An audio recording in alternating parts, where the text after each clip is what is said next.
ఈరోజు ద్వారకా తిరుమల వచ్చాం. ఇప్పుడే దర్శనం అయింది దేవుడి దయ వల్ల. సో ఇది మీకోసం. రఘునందన రఘురఘునందన రఘువర సేవన రఘుపతి ఛాయన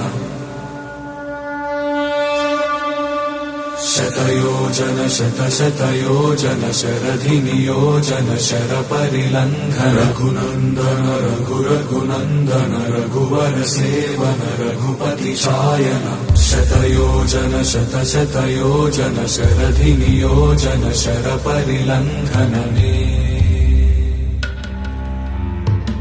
హరిభాజన హరిభాజన హరిమద భాజన దశముఖ కంపణ బడవాకృత బడబడవాకృత బడబాణలకృత బహుభస్మార్చన జయ కేతన జయ జయ కేతన జయ హయ